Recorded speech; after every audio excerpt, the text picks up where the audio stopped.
Hey YouTube, it's Lisa. I hope the lighting is okay in this video. I don't normally film at night, but my husband has my 4 kids at Walmart. It's Friday. We had a snow day today, but it actually wasn't because of the snow. It was because we had like negative 17 degrees temperatures here in Colorado, and there's always someone who sends their kids out with no coat. So they canceled school because they didn't want someone standing at the bus stop in the sub-zero temperatures.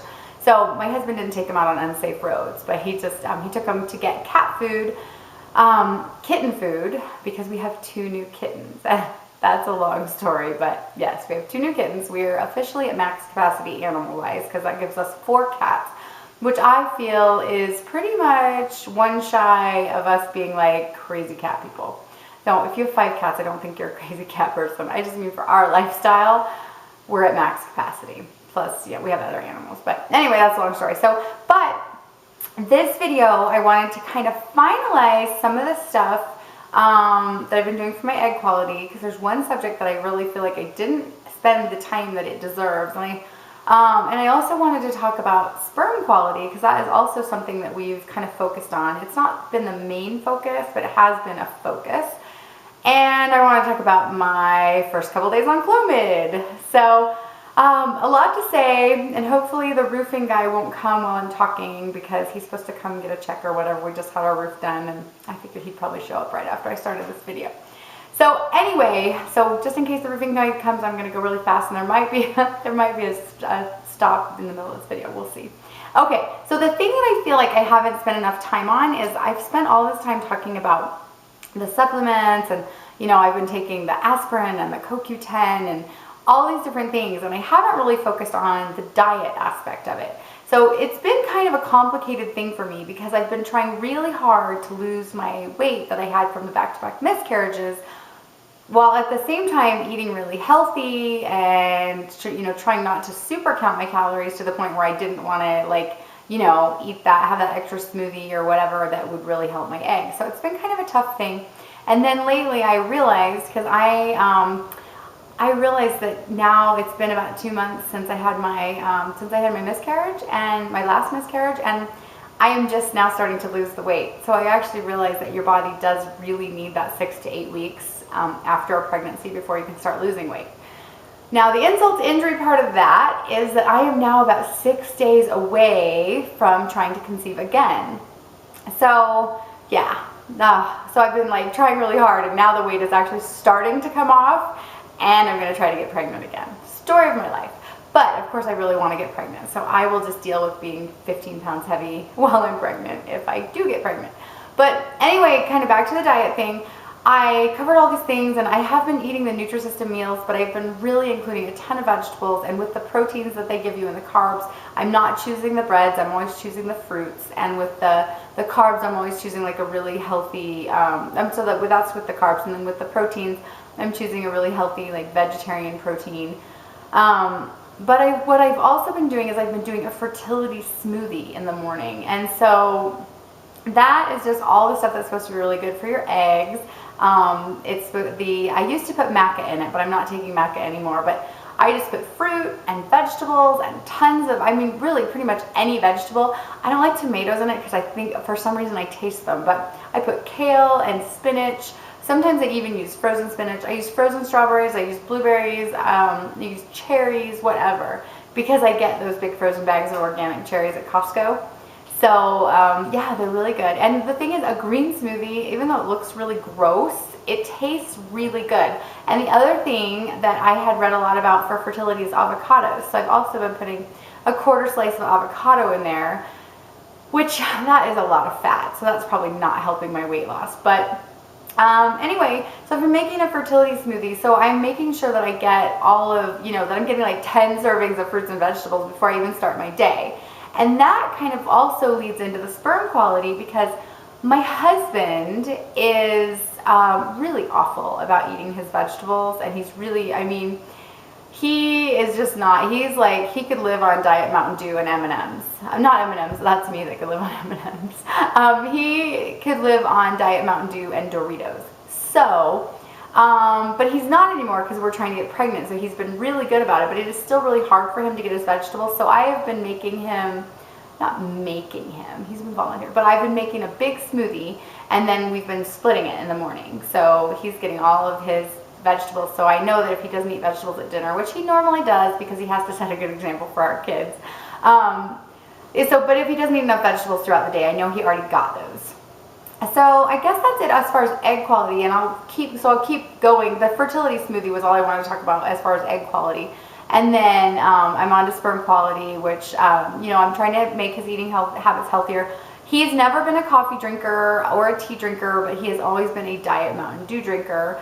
And even when we did conceive our other 4 kids, he was a pretty heavy Diet Mountain Dew drinker. But we gave that up. So I've read kind of mixed studies on that. I'm a little nervous about it because I read that caffeine in the male, like caffeine in the female, don't quote me on this, seriously, I read it on the internet, and as we all know, not everything on the internet is true, but so I read that in women, caffeine can cause miscarriages, but in men, caffeine can cause the sperm to swim faster. So I'm kind of torn. So he's given it up, so I think his sperm will be healthier, but on the other hand, I'm like, maybe he should drink Diet Mountain Dew during the time that we're trying to conceive so they can swim faster and get there faster. So I don't know, that's kind of an interesting dilemma that we have. But the other thing is, so he's been having more vegetables, not drinking any soda, only drinking water, tons and tons and tons of water for both of us. And he's been taking selenium. Studies show that selenium increases sperm count, and we actually have done this with our 4 other kids, as well as my miscarriages. We did use selenium to increase sperm count. We never had a sperm count issue. I just, for some reason, thought we would have fertility problems, so we always took it even when we didn't have fertility problems. And then he takes a multivitamin, just a plain old gummy one from Costco. And let's see, I'm looking down. So he has a healthy diet, lots of water, takes a multivitamin, takes selenium. I used to have him eat Brazil nuts because that has natural selenium, but it was like easier for him to kind of forget to do it versus when I take my vitamins at night, he takes his vitamins, and it's easier for both of us to just remember. So I do have Brazil nuts and some nuts around the house for him to eat, and for both of us to eat, but it's not our main source of selenium. I don't depend on that. So, and then the other thing is, which I know everybody's read before, and he's never done it, he's always worn the boxer shorts. I'm sure he appreciates me telling lots of people he wears boxer shorts. But, they say the tighty whities cause things to cramp up and get too warm and causes sperm count to be low. So boxer shorts and loose fitting clothes and just letting things be free. So, and then the other thing that we did make a change on that I had never really thought of before, because with our other, we're total dorks, and we did not get smartphones until pretty much after our 4th baby was born, and he's now 3. So yeah, we've only had smartphones for 3 years, and I have read that smartphones in the pocket of the male can affect the sperm. So he is no longer carrying his cell phone in his pocket of his pants, which he used to do. So he's now carrying it either in his shirt pocket or in his jacket or whatever. And I am also trying to not carry my cell phone. I have a tendency to stick it in my jacket pocket when I'm out and about. And so I'm trying to be better about putting it in my purse, which is just a black hole, so I can never answer my phone. But anyway, so those are some things that we're doing for the egg quality and the sperm quality. I think that's it. I think the cell phone thing is really important. It's kind of like the stevia realization I had. I was like, what has changed? Of course, our age has changed, so that, can't be discounted. But there's also the stevia. I never drank that before, so I gave that up because I thought that might be contributing. And also, we didn't have smartphones, so we weren't having that damage. That potential damage done to the sperm and eggs by those phones that are, they say that they can cause brain cancer, so why wouldn't they damage sperm and eggs? So we've been trying to be really, really careful about both of those. And so I guess that's it. I covered that. Oh, I did also want to talk about very quickly, kind of when I was talking about my fertility smoothie. So I've been eating all this kale and spinach and broccoli, and then I saw this thing that said that those things lead to the baby being a girl, and that things like bananas and strawberries and stuff lead to a boy. And I was like, oh my gosh, I need to change and start drinking strawberry and banana smoothies. Because, which I don't know if that's true, but I will say that I've always been more a banana strawberry person, and I have 4 boys, but it freaks me out a little bit because I would love any baby I had, but I'm a little scared of having a girl at this point. Of course, I just want a healthy baby, but it would be very strange for me to have a girl, and I kind of have my fingers crossed that I would have another boy. But I would be happy just to be pregnant and have a healthy baby. But I'm a little scared of having a girl. Anyway, so it just kind of made me think, oh my gosh, am I like basically choosing the sex of my baby through my food? So I don't know if that really happens. There are several books written on the subject. I don't care enough to actually read them, and dedicate like a whole week of my life to finding out, to choosing the sex of my baby through food. But it was just something to think about. And let's see. Okay, so I'm sorry I'm really going really fast and I'm probably pretty rambly, but I'm trying to get everything in before my kids get home and before the roof guy gets here. But the other thing, kind of the last thing I want to talk about is today's my 3rd day on Clomid.